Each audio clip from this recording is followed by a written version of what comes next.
we've been working on E-Verify at the National Immigration Law Center since it was first created in 1997 as a basic pilot program.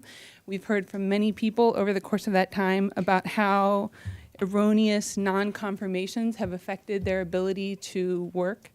And the process that exists for the tentative non-confirmation, which is the name of the error message that E-Verify gives an employer, is that, so a new person goes into work, they fill out the I-9 form, and then the employer takes the information that's on the I-9 form and they enter it into the E-Verify database. There are two ways that an error can be returned. One is the person self-identifies as a US citizen and their Social Security database information does not match. The other is the person self-identifies as a non-citizen and U.S. Immigration Services, USCIS, cannot confirm that the person has work authorization. So those are the two ways that you get a tentative non-confirmation. If you get a tentative non-confirmation, that information is given to the employer. It's not given to the employee. In fact, the employee doesn't even have a legal right to know that a tentative non-confirmation has come back on them in the system. And remember, this is everyone. If this mandate becomes national, this is everyone, right? Who could potentially be subject to this. So the tentative non-confirmation comes back to the employer on the website of E-Verify, and then the employer has the responsibility of communicating that to the employee, and the employee has 8 federal government working days to try to go identify where in the system did the error arise. So what is the record within Social Security, within immigration, that has led them to get this erroneous non-confirmation.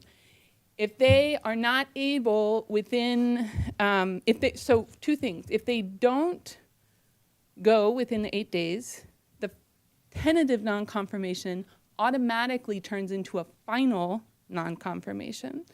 And then obviously if they're not able to fix whatever the erroneous record was, then it turns into a final non-confirmation. And keep in mind that there's not a lot of transparency around the records that the agencies maintain. And so if you as an individual get this non-confirmation, you are going to have to start digging, but you might have to submit a Privacy Act request. You're going to have to do different things to figure out why is there an error associated with my name. And Privacy Act requests, on average, I think the last time they checked, it was like 100 days to get the results back. So you're talking about someone who thought they had a job, and they do not.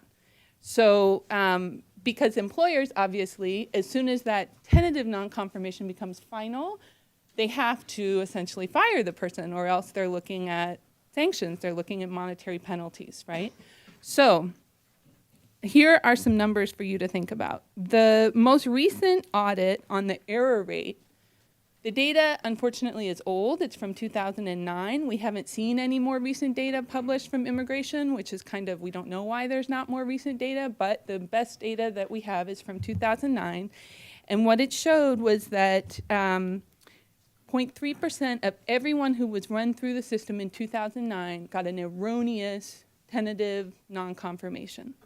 And so depending on what kind of mandate we would be looking at, in other words, there have been kind of 2 different things that have been proposed if E-Verify were made a national mandate. You could either verify only the new people being hired going into the future, or you could require verification of your entire existing workforce. If the mandate were only verify new people, new hires coming in, then that error rate would translate into 170,000 people getting an erroneous tentative non-confirmation. 170,000 US citizens, lawful permanent residents, and work authorized immigrants, so refugees, people who have a work permit. Based on the best numbers that we have, we actually think the numbers would be higher, but that's the best data that we have. If you were to require re-verification of the entire US workforce, then the number goes up to 440,000 U.S. citizens, lawful permanent residents, and work-authorized immigrants who are getting an erroneous tentative non-confirmation. So they have to go through that process of, within 8 days, they have to contact the agency, have to figure out where the record is wrong, correct it, et cetera. Right? And the little bit of studying that's been done on this has shown that obviously people lose work time, and sometimes they lose their jobs. There is an even more disturbing number when you're talking about erroneous final non-confirmations, because an erroneous final non-confirmation is you're losing your job completely. This is now, we're past the question of the 8-day window and have you tried to figure it out with the agency. Those numbers, so the best data that we have, again, is 2009, 0.15% of all workers run through E-Verify had erroneous final non-confirmations. So if you were to only verify new hires coming in, that's 86,000 people who lose a job because of an error in the E-Verify database. If you were to re-verify everyone in the US workforce, 220,000 people losing their jobs. And these are people who've never heard of E-Verify. They've never, thought anything beyond, oh, I start my first day of the job and I fill out an I-9 and that's all. And now they're going to be losing their jobs, and so that's a real consequence that the system has. And even if you want to argue that as far as databases go, that's a relatively good error rate, it's also the case that this is a database that controls people's access to their livelihoods. This is your job. This is not some other kind of error that doesn't, impact you on this level. So that's the primary point that I wanted you guys to take away from the presentation, from my presentation today. And there are also, the data does also show that when you start to disaggregate the error rate is much higher for people who are green card holders, lawful permanent residents. It's about 4 times higher.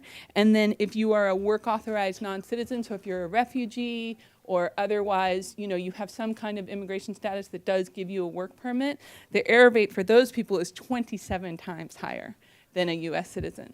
So those are people who immigration just decided should be able to work, and yet under this system, the probability of them getting an erroneous non-confirmation is very, very high.